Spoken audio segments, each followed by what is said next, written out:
This is the moment to fight for our lives and for our futures. There is no more time to wait and wonder what's going to happen. We won't tolerate our voices being silenced. We won't tolerate our stories being erased. We won't let them push us to the margins as if our lives don't matter. The power we give ourselves. The power we give ourselves. The power we give ourselves is the power no one can take, but they're trying to take it. They're trying to make us feel less than, to trick us, misdirect us. To make us think it won't make a difference. But that couldn't be further from the truth. We are powerful because we are united. We are powerful because we are united. We are powerful because we are united. We are powerful because we are united. We are powerful because we are united. We are united in our mission to protect one another. To demand that our humanity be respected. That our rights be respected. That our dreams be respected. We are united in our mission to speak truth to power. To stand up and step forward. Because no decisions should be made about us without us. This is our moment to speak for ourselves. Your voice is your vote. Your voice is your vote. Your voice is your vote. Your voice is your vote. Your voice is your vote. Your voice is your vote. You must vote. Good evening, everyone. Good evening and welcome. I am Bishop Vanessa M. Brown. I'm so excited to be here with you with the Black Political Collective and with also the Black Church PAC. And let me tell you a little bit about the Black Political Collective. It's a 501c3 nonprofit agency which has its primary aims to promote the rights of Black LGBTQ persons through education, advocacy, and research, and to equip Black LGBTQ persons for social justice work through training regarding basic civil rights and public policy making. We are also doing this tonight in conjunction with the Black Church PAC, which is an initiative led by faith leaders on a mission to reclaim political power in our communities and support the election of progressive, righteous leaders committed to ending mass incarceration, voter suppression, and gun violence. And tonight, we want to invite you to our virtual programming that we have, and we're going to be talking about why we vote, pressing issues for the LGBTQ plus community. And I am very happy to have with me tonight our co-moderator in the person of Dr. Pamela Lightsey. She is the Vice President for Academic and Student Affairs and Associate Professor of Constructive Theology at Meadville Lombard Theological School in Chicago. Thank you so much, Dr. Lightsey, and good evening to you. Good evening. What a pleasure to be here with us all. Yes, all of us are here in the house tonight, and we've got some visitors, Dr. Lightsey, and so I want to bring on our guests if I can, and let's bring them to the table. And I wanted to shout out all of those that are watching us. I forgot to do that, but if you're watching us on Facebook, YouTube, or Instagram, we want to shout you out tonight. We want to welcome you to this platform on tonight. And so our first guest tonight is Senator Kim Jackson, Reverend Senator Kim Jackson, Georgia State Senate District 41, Torrian Baskerville, Director of HIV and Health Equity for the Human Rights Campaign, and Nala Simone Toussaint, founder of Reuniting of African Descendants. And so we are happy to have the three of them here with us on tonight. And we say yay and yay and yay. And so we're going to go right to Dr. Lightsey and allow her to start off with questions for you all. Hi, everybody. And hi to our little one. It's beautiful to see a baby in the midst. Yay. You know, as I thought, I was reminded of what the late Congressman John Lewis once said. And he said that your vote is precious. Your vote is precious. So in light of that, and he also said it's almost sacred. It's precious, it's almost sacred. So in light of that, I'm wondering for each of you, why is the vote from your perspective, why is the vote so worthwhile now in this particular time? Why is it so worthwhile? We have a lot of conversations about voting. So from your perspective, why is it worthwhile? Thank you so much, Dr. Lightsey. Thank you for having us. Thank you, Bishop, as well, Bishop Brown. It's so important. I think about the intersection identities in which I sit in as a Black trans woman and part of a broader community of trans, non-binary, two-spirit, and migrant individuals. I believe my existence is already political. Voting is such an act of survival for us as we fight for our lives and our futures. Think about our communities, including trans migrants and refugees and asylum seekers who face unique challenges that make voting crucial to secure rights and protections, and also how money is being funneled to other countries and through theologians, right? We must name that increases these anti-trans laws. So our vote is our voice. There's no other way to say that, you know, for trans and non-binary, two-spirit and migrant people, voting is how we fight back against legislative attacks that also increase violence, state-sanctioned violence, global violence, genocide is the biggest word I can put the weight of what's happened, genocide. Yeah, anybody else?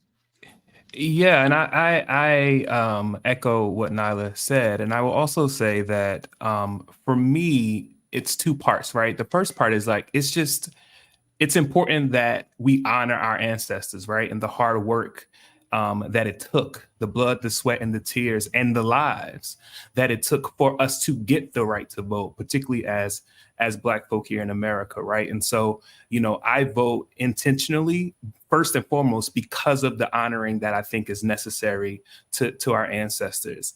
The second part of this is, you know, the way in which our political structure is set up, participation is required, right?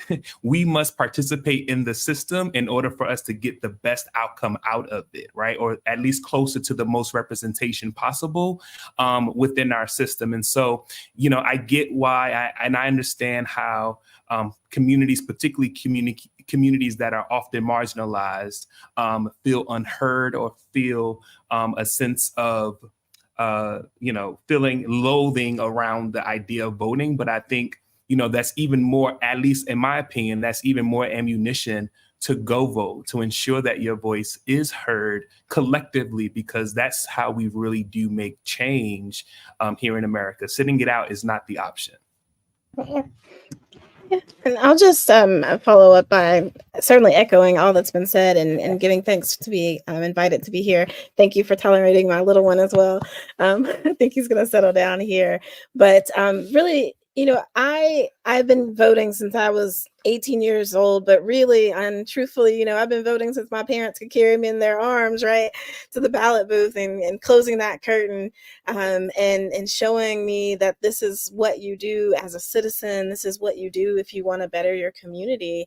And I think I've watched time and time again the ways that voting has failed, right? And that we, because of gerrymandering or any number of reasons, we haven't gotten people who look like us and live like us and love like us.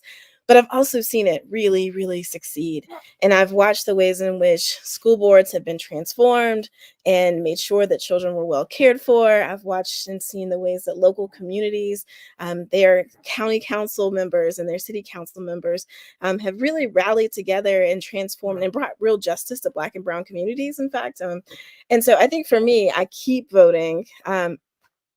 Not just because I'm on the ballot. Obviously, that is the one thing, though. But I keep voting because I know that it does work. Like that when we get people who represent our issues, who our values, when they when we have people who can share our stories, who are living our stories, then policy can change.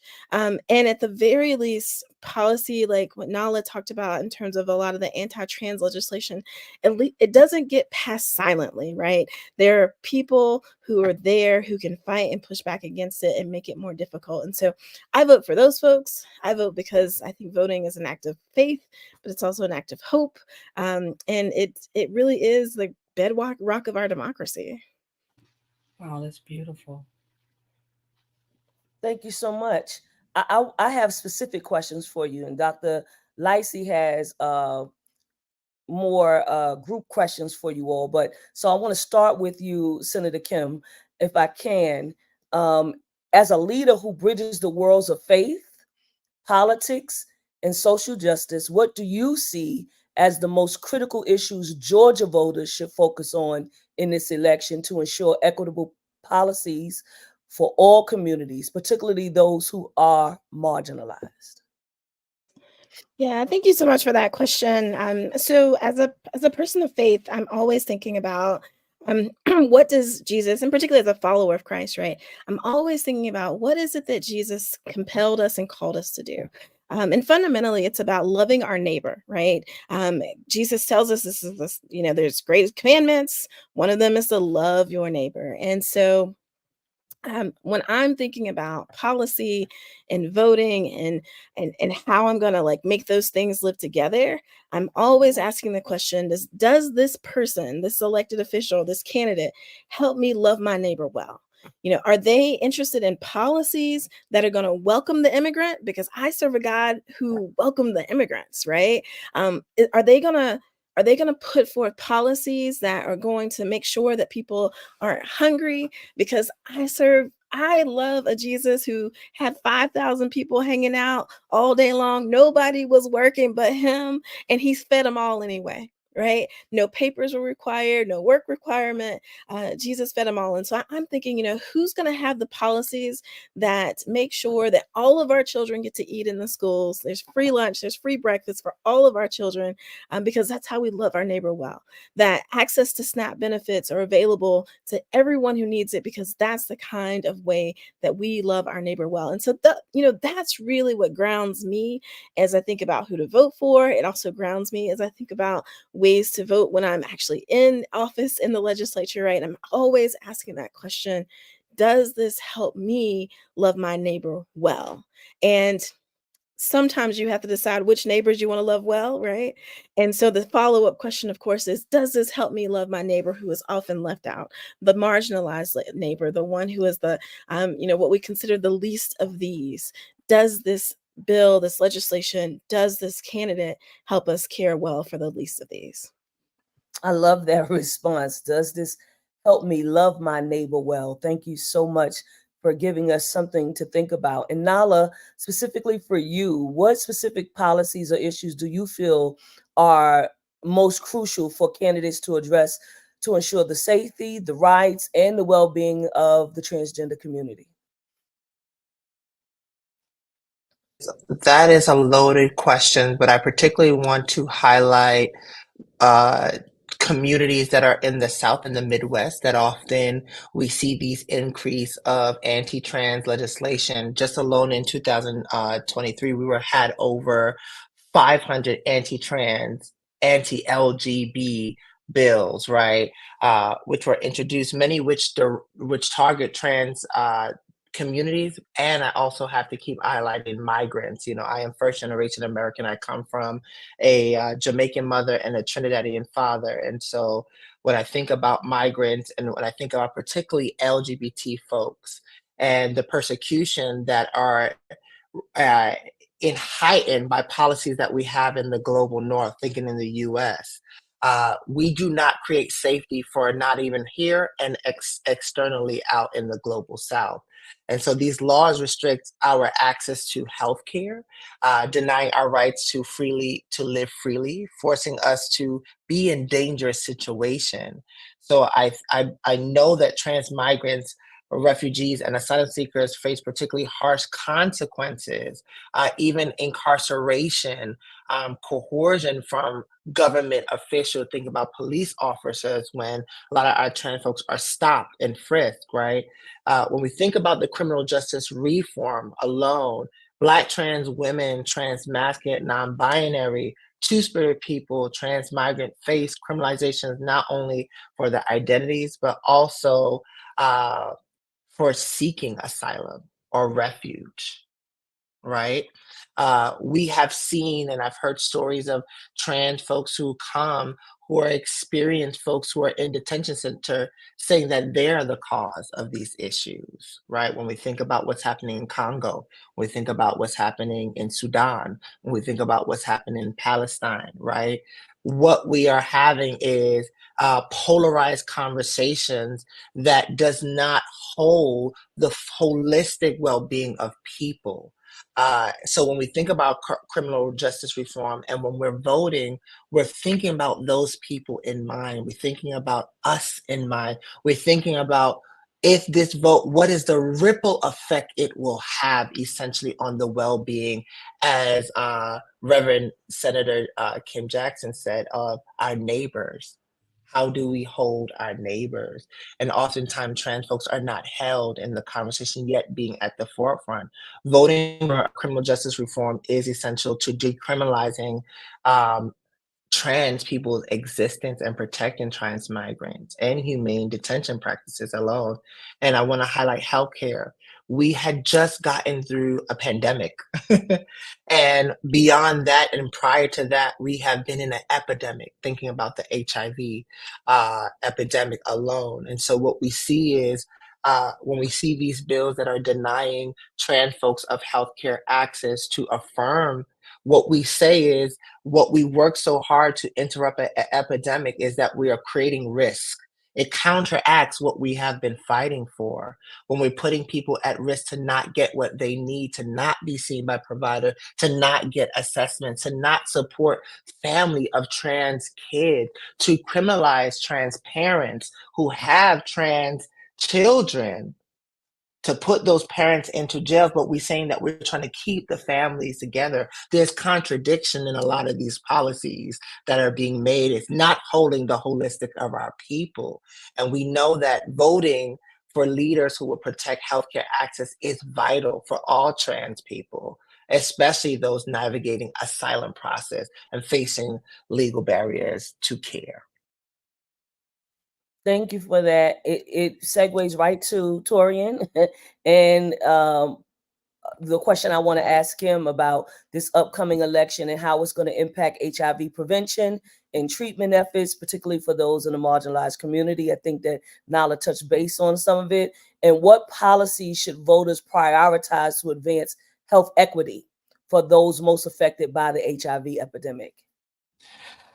Again, loaded question, right? There's you a know, lot. I'm like a loaded gun, y'all. Okay. I mean, I don't mind an E as long as it's not pointed at me. I think, you know, in full transparency, Nala touched on it, right? And it's really about the anti-LGBTQ laws and bills that are introduced, right? I think a lot of times when we think about voting, we often think about the national level, right? But we don't consider the impact of the state and local level, right? You know, when we think about the fact that folks are banning books, right? Or, you know, there's a whole area of folks who, you know, at a point couldn't say gay, right? And the impact that has on folks' psyche, right? That we know then impacts how they show up for themselves and then also how they prioritize their own health, right? And so, you know, I would underscore what Nala is talking about. So when we think about health equity, I want to, HIV is lumped into that, but I don't want to focus on that. Right. I think it's important that we think about what are the things that impact folks that make them more susceptible to being more exposed to HIV, right? And so it's what Nala was talking about, right? So the anti-LGBTQ bills, right? We also thinking about, there was a report recently that talked about in connection to the anti-LGBTQ bills, that there's been an increase, right, in suicide ideation amongst young LGBTQ, particularly young trans and gender nonconforming identified folks, right? And so how does that impact folks' health outcomes? Right. And so I think it's important that we center that. Right. And so whenever you go to vote, like Reverend Senator Kim Jackson said, right, what candidate is going to help you get closer to, taking care of our neighbor and loving our neighbor well? Right. Who's that person? What policies are being pushed out? Right. When I think about to steal a phrase, right, who are talking about those kitchen table conversations, right? Who are handling and bringing up solutions and plans and not concepts of plans and, these sorts of things, about the things that really are impacting us. And so, I would encourage folks, when we're thinking about voting, also think about the state and local voting down the ballot more so than you thinking about the federal, right? Because the state and the local is really going to get where you feel the squeeze much faster on the state and local level than you do on the federal level. And so that's what I would encourage people to do. I think the other part of this too, when we think about specific policies, which is a part of your question, right? As a person who works in HIV, I think making sure that we introduce or we do something about a national PrEP bill, right? That allows PrEP to be accessible to everyone, right? At no cost to them, right? I think it's also important, again, I can't talk about accessibility without talking about, one, the knowledge of it, but also the ability to get, right? And so what that also means is that talking and partnering with providers to ensure that providers have the education and are tackling the racism and the homophobia and all of the isms that prevent folks from providing the services that is necessary. Again, underscoring what Nala talked about, right? Like when I go to my provider, I shouldn't, one, be having to teach you about about who I am and what is the best care for me. And I should always be able to ask you for what I need and you provide it, regardless of what your views or your feelings are about it. And so for me, when I think about health equity, I don't want to just center HIV. I think it's important that we think about holistically how we handling and taking care of all of the needs of folks, right? Because we also know housing is prevention, particularly around HIV, right? And we know we're also in a housing crisis right now, right? And so how are we dealing with housing shortage? And so that's the way I would answer your question, Bishop. As Torrian was talking, Bishop, if I could just name 10 bills that come to mind, because I do want the people to be informed. As Torrian, you were talking about some of the bills or the impact of what we need to work for. I think about Medicaid for All Act. That's sponsored by Representative Pamela Jayapal. I hope I'm saying this right. That bill creates a single payer healthcare system that would provide comprehensive healthcare coverage, including gender care for all, regardless of their migration status. I think about also, as you were talking, the Fairness for All Act. That bill offers protection for LGBTQ individuals in housing, employment, and public accommodations. The other 8 that I do want to highlight while we have the time is the Equality Act. That is the amendment to the Civil Rights Act of the 1964 to explicitly include protection against discrimination based on sexual orientation and gender identity. We also need to focus on the Safe School Imprisonment Act. That is sponsored by Representative Linda Sanchez. That bill requires schools to adopt anti-bullying policies that include protection for LGBTQIA plus students, right? Ensuring that there's a safer environment for our trans, non-binary, and two-spirit youth. The 5th one is ending racial and religious profiling act. I know that goes way back and it's been under different bills, but it's called, the abbreviation is ERRPA, and that seeks to eliminate racial, religious, and gender identity profiling by law enforcement. Dignity for Detained Migrants Act. That bill reform for immigration detention centers by improving conditions and limiting the use of private prisons. Global Respect Act, that bill is a sanction foreign officials responsible for human rights abuse against LGBTA individuals. We also have the DREAM Act, again, highlighting citizenship for undocumented youth, people who face deportation needs, right? Thinking about our families being pulled away from children who may not have documentation.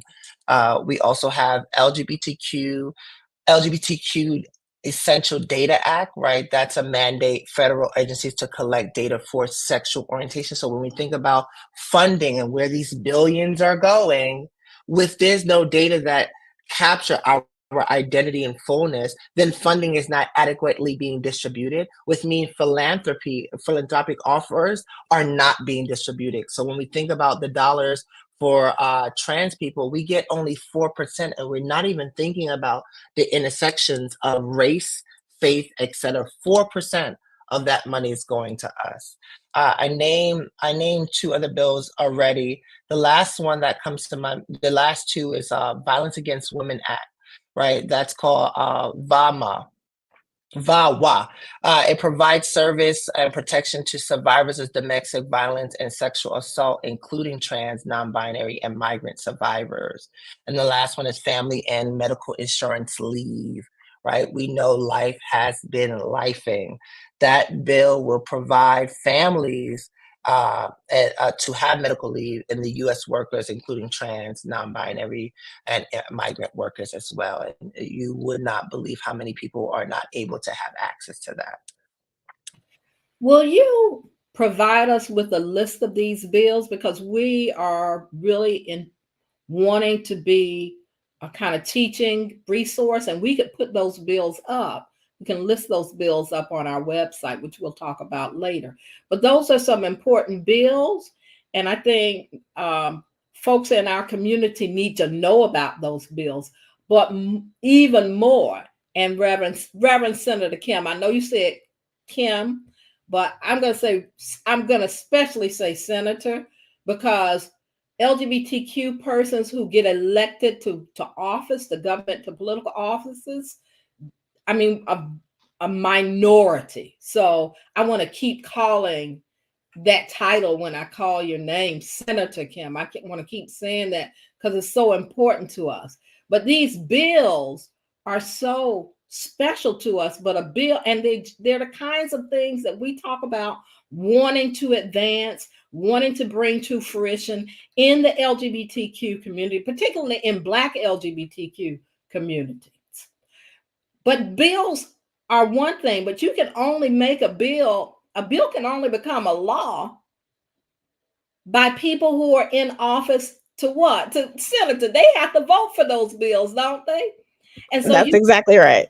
And so this is another reason why our vote is important. Senator Kim, can you speak about this kind of process and why it's important to us within the LGBTQ community to understand this serious impact? We talk about issues, we march, we protest, we do everything to talk about issues that are really important to us. Someone writes a bill, but just because the bill is written, there are people. So often when I hear people say, I want this, I want this, I want this, and then they don't want to vote, then I say, well, come on now. So Senator Kim. Yeah, I mean, you've named it. You can introduce bills, tons of bills. The bills that Nala read off have been introduced multiple times or multiple sessions. Many of these are not new. These are things that people have tried to get over and over again in Congress. But it requires a majority of votes in the House. It requires, even in order to stop the filibuster in the Senate, we're talking about on the federal level here, it actually requires even more than a majority to stop the filibuster. And so voting really matters in terms of getting people in office who are going to vote for those types of bills. And I just want to double click on Torrian's statement about voting down ballot and naming that's the place where the rubber meets the road for real.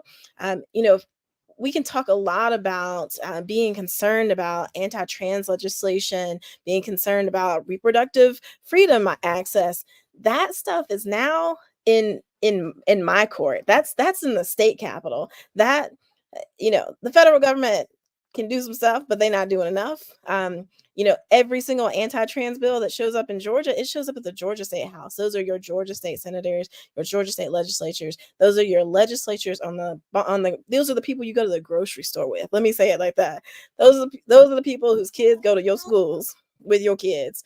So we really have to pay attention to those down ballot races, and also recognize that just because you may be represented by someone like me, to be clear, I'm the only outstate senator in the entire state of Georgia, but I can't do it by myself, right? We have to elect more people so that when the bill is introduced, it can get the hearing, it can get the vote out of the hearing, it can get to the floor and get the votes. We have to have more people who think and believe and hope like we do. And so it's just absolutely essential. And then, from the state house, if we look even lower level offices, you got to get all the way down to the school board. I had a dear friend who lost her school board race by 17 votes. If you don't believe your vote counts, you lose by 17. And you're like, oh my goodness, I can name 17 friends right now I should have taken with me to the polls, right? But it's your schools. Your schools are the ones who are deciding which books get banned and don't get banned. And maybe they don't call it a ban. Maybe the librarian just very quietly takes it off the shelf or never orders it in the first place, right? It's your school board that is deciding how they want to talk about pronouns and whether or not they're going to support their students as they transition and when they transition, or how they're going to prepare, how they're going to take care of their privacy when kids do transition and they're not from homes where that's safe, right? Those decisions happen on the school board level. And then sometimes the state does, we get our hands involved in it and we mess around with it. But really, ultimately, it's one of the last people on your ballot that you're going to vote for who's going to make a decision, a determination about how comfortable our kids who are queer and two-spirited and non-gender, how comfortable they are in their schools, whether or not they get to read books that reflect them or not. And so these races really matter. And it's not just one person. You have to have a majority. You have to have a majority in each one of these different levels to truly protect our rights and to receive and regain rights that we once had. Yeah, I mean, like the president. The president is one person. I mean, on the federal level, but the president with both of the, all of Congress against them can do not nearly as much as they can do if you have a majority. So I'm kind of going back to the federal down ballot is extremely important, but I also want to encourage people to vote, up ballot for the federal offices too. I mean, don't just say, okay, I voted for the president and that's it. You got to make sure you vote for the House of Representatives and the Senate. We got to have a whole packet here to be able to get the kind of legislation in that's good for our community. Bishop. Yeah, may I add real quickly? So remember, we have a 3-branch government form of government, right? So the president is one branch, a very important branch, because the veto pen is powerful. And so is the executive order pen, right? Like there are some executive orders that can be written. I mean, we've watched, President Biden has written some really important executive orders during his time to help try to protect trans children in the classroom and on the sports field. Like those executive orders matter. But fundamentally, if you want laws change, you need the executive branch and you need the legislative branch. You need those congresspersons. You need those senators to pass those bills first in order to really get us to that place. And then ultimately, we need a Supreme Court that's going to uphold and support those things, right? And that's a harder and bigger reach, a different stretch. But we need it all. So yes, we absolutely need to make sure we vote all the way down ballot. And it does start, of course, at the top of the president. Thank you for that, Senator Kim. One of the things I was thinking about, and Torrian put it inside the chat, I was thinking about basic civil course, but I went all the way back to when I was a kid. And I was watching Schoolhouse Rock. And they actually told us how it works. He actually sang a whole song about how he was just a bill sitting on Capitol Hill, waiting for committee. Right? that was the whole process, right? It was just talking about legislation, executive branch, and how it all works. I think it's important that we know how it works so that we can actually go out and do the work that matters. And I want to echo something that Reverend Cedric A. Harmon is on with us tonight. And we want to give him a shout out because he helped pull this together. And he says, also impacting lives directly are the decisions of state Supreme Courts. So in states where judges are elected, remain vigilant in your voting.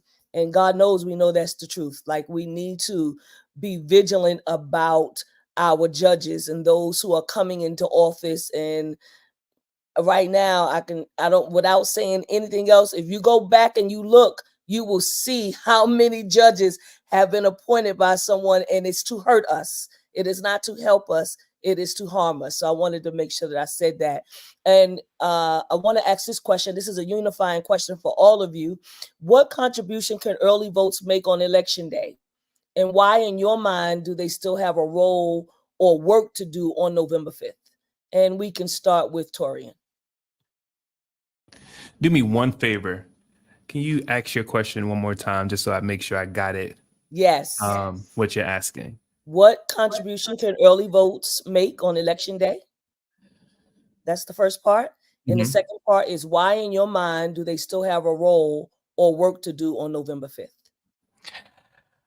So I think, I am not an expert in, this whole process. However, I think, early voting, I think, is important because it also, it can provide us a landscape or a vision into what's happening, right? And what's going on the ground. And so for me, I personally voted early because I think it's important, right? I think the other piece of this is when we're thinking about what folks are doing to prevent the ability to vote, especially on election day, right?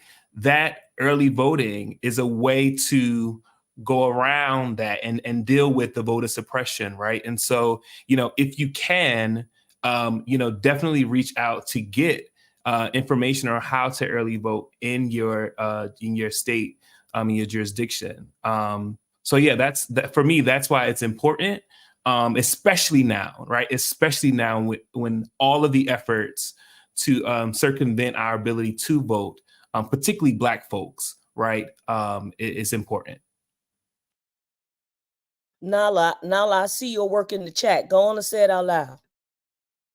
Yeah, I was going to say that, early voting supports with reducing voter suppression. I think mitigating discrimination. I think about trans, two-spirited, non-binary people who may not take advantage of early voting, that they could experience, turnout at the polls. Early voting can support with those issues as well because of the process of turning in the ballot. It's by mail.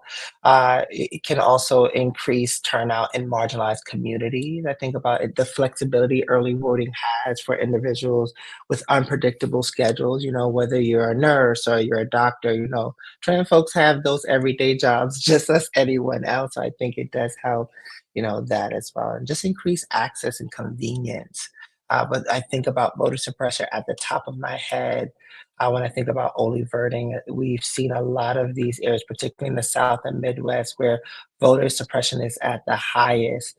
And oftentimes, those votes from marginalized communities are not being captured.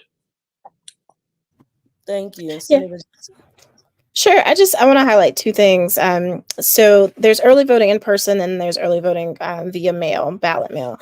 And what I've told all of my trans friends, particularly those who transitioned perhaps outwardly, but have not gotten their IDs changed, their gender markers changed on their ID cards, which can be really difficult depending on what state you're in, what state you were born in, where you were born, right? If your outward appearance doesn't match your ID, vote by mail. Like, save yourself the hurt, the pain, the discrimination, and vote by mail. And then, but if you can't, if a vote by mail is not available to you, it's not available in every state, to be clear. Some places, like we have no excuse absentee voting by mail. Some places you have to have an actual reason. So if that's not available to you, then go vote early, so that if there are complications that arise, then you can handle those now and not on November 5th. And then, sorry, baby is talking to me today. But also, your question also, Bishop, was about what do early voters have to do still on November 5th? And that's the whole beauty of voting early, is so that you can do all the mobilization stuff on November 5th. There are people who will not vote early. I'm actually one of them. But we need people who are going to drive the vans, the church bus, and pick up the people who hadn't voted yet and take them to the polls, right? We need people who are going to be out there holding the signs, reminding people, hey, drop your kid off of school and go vote, right? Like, we need those mobilizers. So you got to have done your job early so that you can help us get across the finish line on the day of. I love that. I'm going to turn this over to Dr. Lightsey. But before I do, we have some resources, and we want to, around all of that you all just spoke out, we want to make sure that they get to the website, but we also want to put them in the chat in the comment section. So that list of resources that we have from ACLU, different places that you can go to should you have an issue, something arises, HRC, there's some talking points on there if you need to be able to look at. I went to the website and pulled all of this stuff up. So we want to make sure that we can put stuff in the comment section and in the chat section. Dr. Lightsey? Yeah, I want to kind of be like Wendy Williams. And I want to ask this question. I want you to think about your constituents, the people that you work with, the people in your network. And I want to ask this question, with the heart of an activist, and ask you, how they doing? As we move up to the election, as we get closer and closer to the election, as they're thinking about the future and their future civil rights, future social justice movement, I'm really interested in how folks are doing. There's a lot of conversation about whether or not folk really feel like their vote will matter. For some folks, it's a sense of apathy. For other people, it's like, there's a lot going on. So I would just like for us to take a few minutes and just kind of check in and say, how do people doing that you're in conversation with? How do people doing? And anybody can start out. Oh, I can start. I will say I represent a really diverse group of constituents. I have a refugee resettlement area that's in my district, so people who've come from all across the world who've resettled, and they are despondent, I think maybe is the word. They're discouraged. They necessarily see a pathway for, regardless of who is elected, for people to really deal with their issues in particular. And their particular issue that they are very, very down about, and rightfully so, it has to do with housing and housing access to clean, safe housing. We just don't have good laws in Georgia to protect tenants. And so I have folks who have moved from refugee camps to apartments in Clarkson, Georgia, that literally are falling apart around them and filled with all types of insects. And so, that's hard on their hearts, right? And then I got a whole bunch of old Black women who were just like fired up and ready to go. And they are so excited because they have somebody who looks like them on the ballot. And, they are ready, and ain't nobody gonna tear down their hope. They are in it and really in it deeply.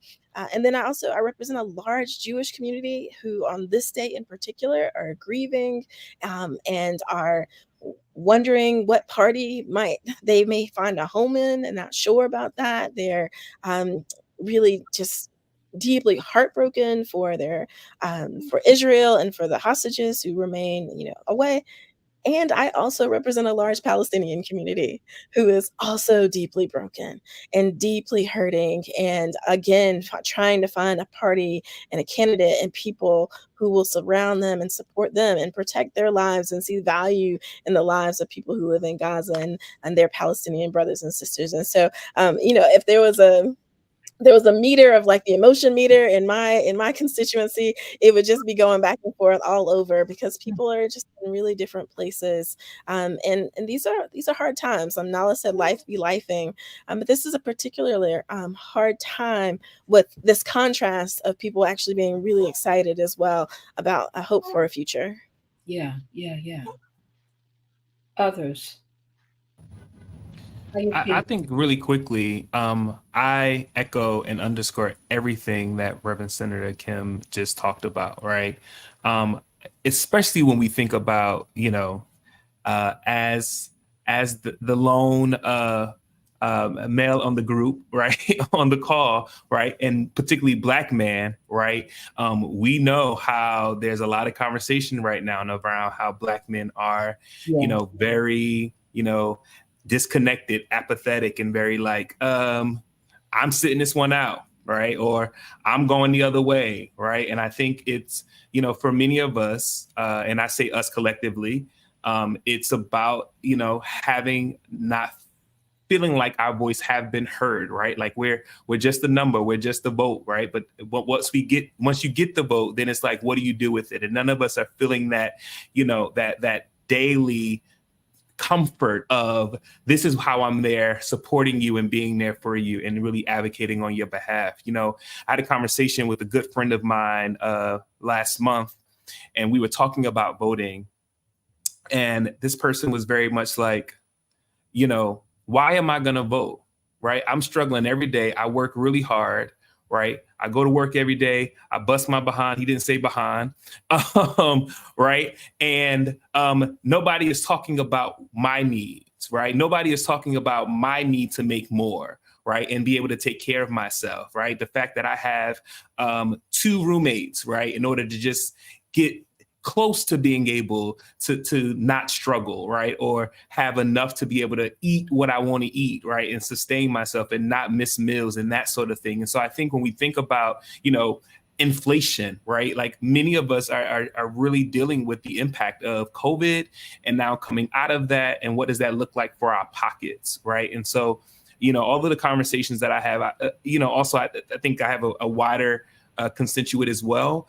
But again, I really want to focus on the Black man voice in this conversation, in this moment, because that is the demographic where I see more folk like I'm standing out. I'm not, on one hand, I know what I'm getting with one person, although I may not like conversations and I don't like these things, at least I know what I'm getting, right? As opposed to someone else, I don't know what I'm getting and it don't even look right? I got all these questions and all of this, and so I think it's really troubling and we're tired. Like literally when you ask the question, I wrote down exhausted. We are exhausted, right? We're exhausted with the weight that we have to carry on a daily basis.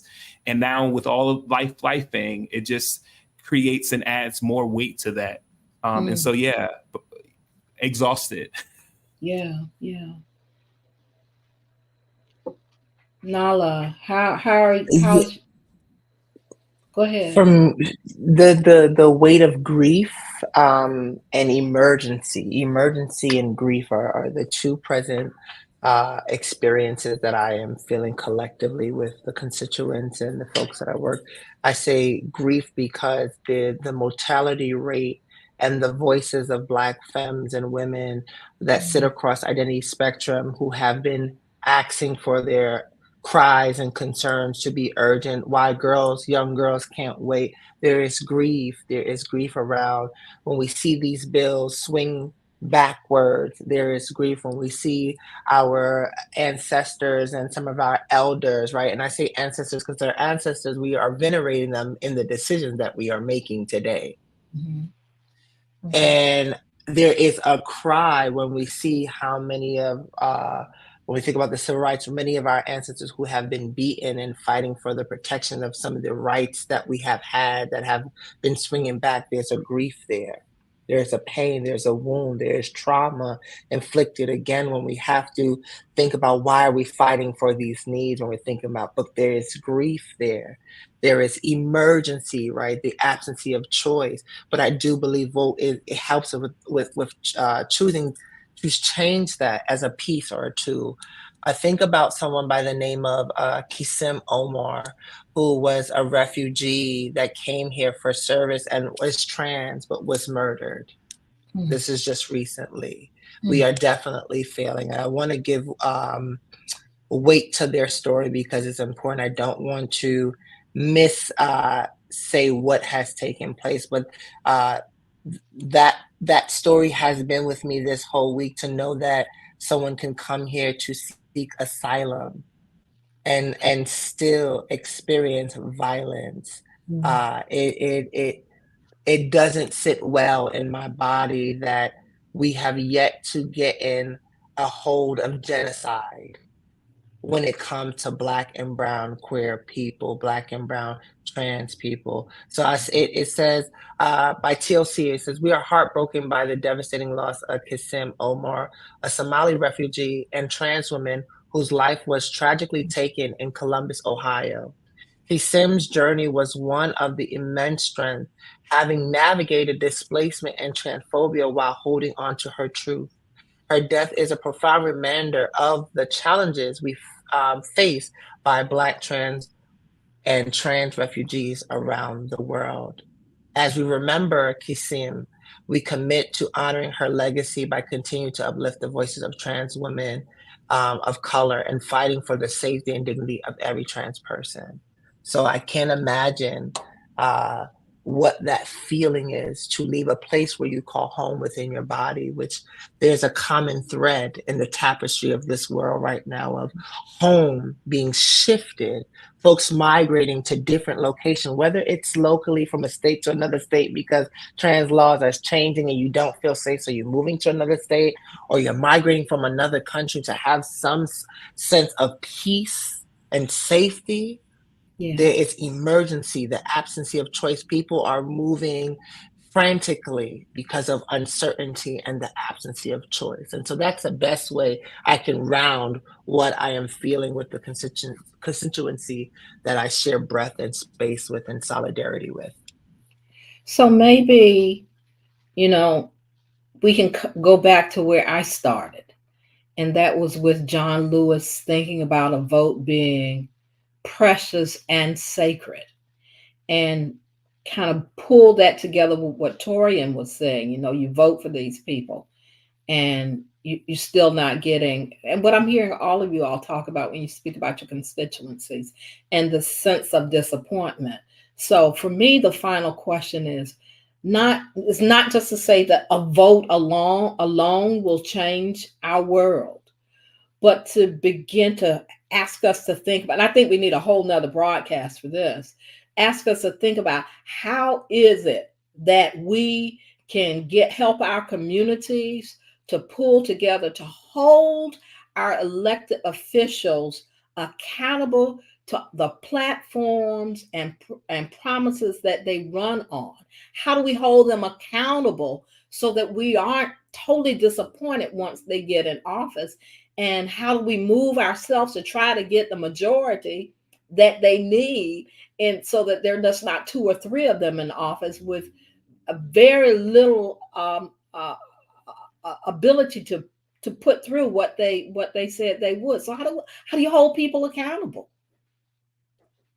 I think there's a balance of accountability and participation. I think while we're having a conversation of grief and emergency, I do believe the urgent needs of people's well-being and housing security has interrupted participation, because a lot of our grassroots activists are on the forefront helping the people to be fed, to have clothing, to have housing, thinking of creative, unconventional, innovative ways to get people what they urgently need, because we're in dire times. And I say dire times in knowing that I trust that with all of us coming together in participation, have the remedies to the issues at hand. And so accountability also means participation. We get folks in office and then we just trust. We don't lean in participating with them on getting things done. Implementation takes time. As much as we can research an issue, we have to understand implementing takes time. I think about we have great trans folks who are in office, Raven. I think about Council Philip Cunningham. I think about, I'm shouting out my brother AJ Struggs, who I know will run for office. I'm thinking about many trans folks who are on the ground and in the intersection of grassroots, but political understanding, who are working with our elected officials. Our elected officials need community support. They need us also to show up, and we don't talk about enough. We talk about accountability, but I wanted to pivot just a little bit because we are seeing the pendulum shift where we have trans folks in office. They don't need just the monetary support, they need physical help as well. And so we're having this dance between folks' relationship with political understanding and popular education mixed with the request to dismantle that structure, where we have also grassroots activists finding ways to remedy communities that are not Western, right? It's going back to our matriarchs and different medicine women structures or, think about green parties, for example. There are different ways people are existed, but I do believe if we can look at the issues and see how we're all woven, then we'll participate differently.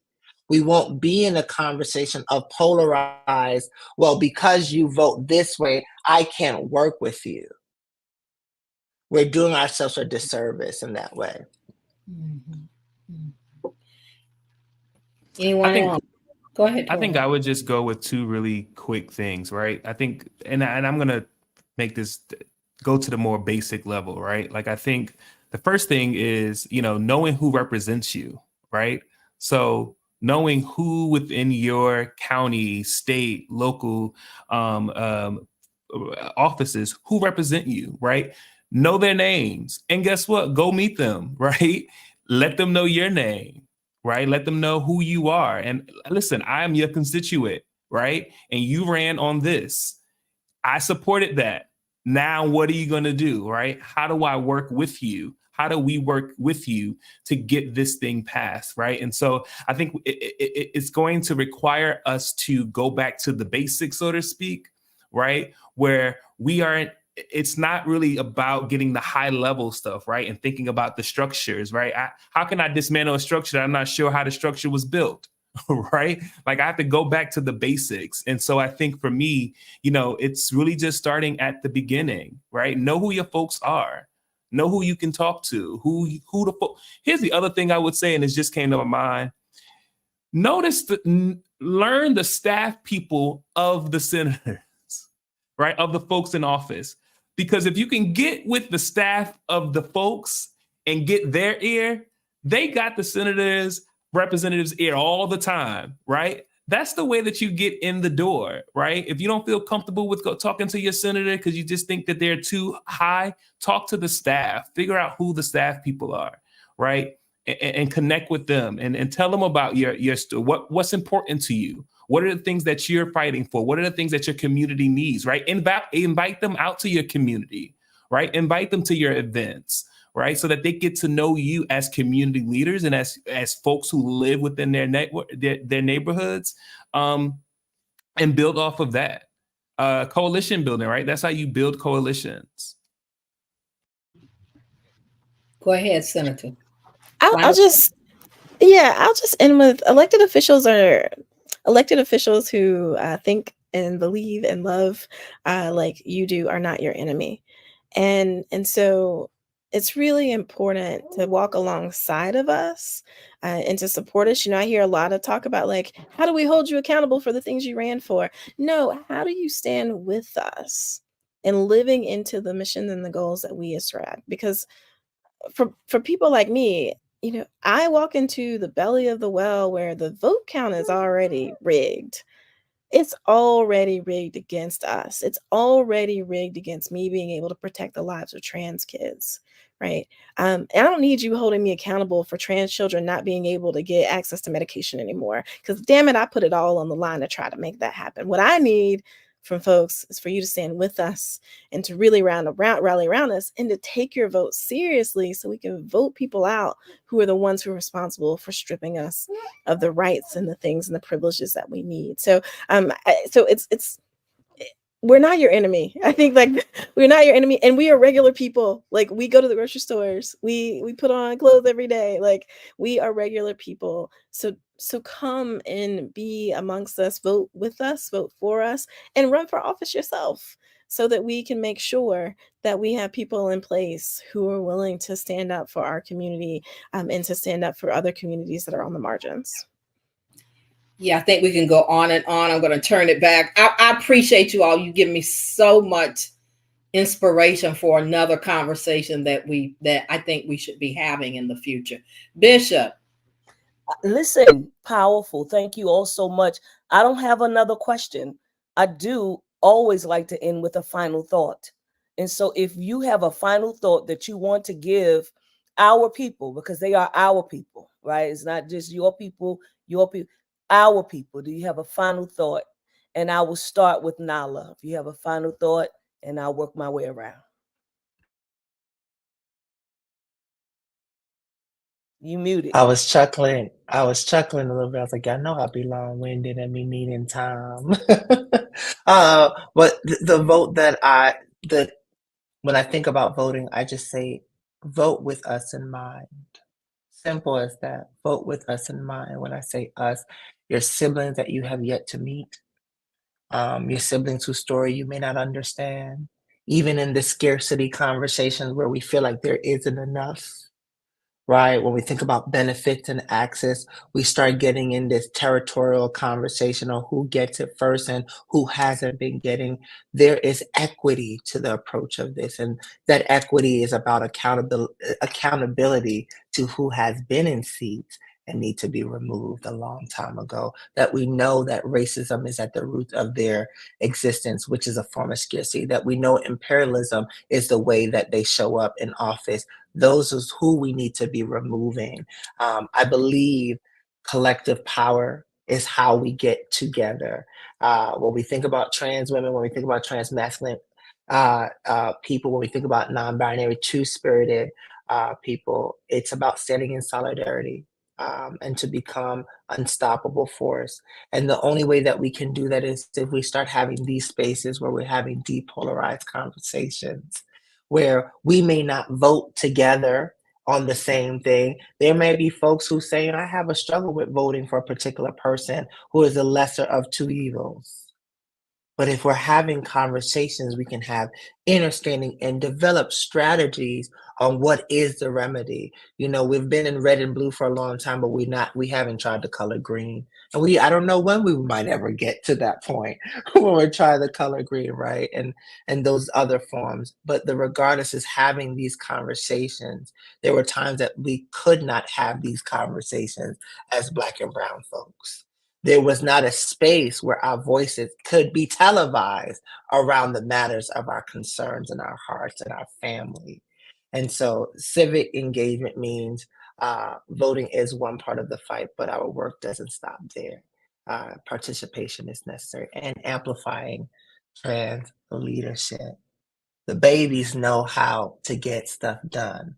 Trans is not, I just have to say that, yes, we may have experienced school push out. Yes, we may have experienced incarceration. Yes, we may have participated in sex work. Yes, all of those. And still, we are knowledgeable about how we keep each other safe and also remedies for other folks that we have been keeping safe. We have been the mothers to the motherless for a long time. We see that in house ballroom structures. We see that in the ways that we feed the village. We may not be able to, some of us may not have the capacity of pregnancy, but we understand reproductive justice affects all of us and are fighting for those rights. And so I said a lot, but that's my last words. Thank you, Nala. Torrian. Yeah, so I will quote my brother consciously, right? Research over me search. There is a deep agenda, right? Pushing out mis and disinformation, right? Intentionally. And so, I would encourage all of us, particularly Black men, and I'm gonna lean in now.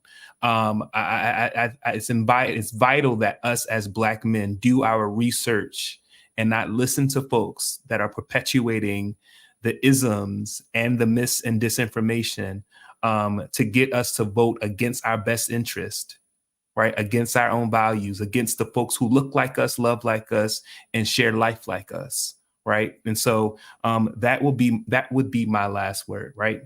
Research over me search. I like it. Thank you so much. Reverend Senator Kim Jackson. Yeah, I will end where I began, which is we, people of faith, those who ascribe to any major religion across the world, we are called to love our neighbors and to love them well. And in this country, if you are a citizen and have had your voting rights not taken from you, part of loving your neighbor well means going to vote and going to vote for people who will help us in the work of loving our neighbors well. That is our fundamental call and responsibility to one another. It's to love each other well. And so go cast a ballot in an act of choosing to love your neighbor well. Thank the three of you so very, very much. Dr. Lightsey, you have a final word. I want to encourage those of you who are looking now and will review the show later to register to vote. If voter registration is still open in your state, please do so. There's a QR code that's shown right here on the screen. I will also want to encourage you to go to our website, blackpoliticalcollective.org. There you'll find a list of our board of directors. I'm so appreciative of our board of directors, and I'm appreciative of all of you. And also be looking out for the next virtual event. Nala knows that we've done this before, and so on election day, we'll have some virtual events just to keep people in tune and just keep people encouraged as we prepare and as we go to the polls on that day. My last words. Awesome. Thank you all so very, very much for joining us tonight. Appreciative of the Black Political Collective. Thank you for strengthening political power within the Black LGBTQ plus community. That is what we need. Thank you to the Black Church PAC. Thank you for watching us today on Facebook, on YouTube, and Instagram. We appreciate it. Go to the website. Thank you again to Cedric Harmon, who's also a part of our team. We're grateful for you as well. And said it again. Sue Webley. Webley, yes, thank you so much, Pastor Sue, for anchoring us in this internet world and doing all of our graphics and all the wonderful things that you do. Can I just give two other shout outs? Washington Leopard and to you, Bishop Brown. Thank you. Thank you very, very much. And this last comment, and I'm going to leave us with that. Truly a rich, informative, and inspirational conversation. We have a pathway forward. May we walk together, vote, and participate at the level of your ability to help transform our nation and our world. And that is by Cedric A. Harmon. Thank you all so very, very much, and have a wonderful evening.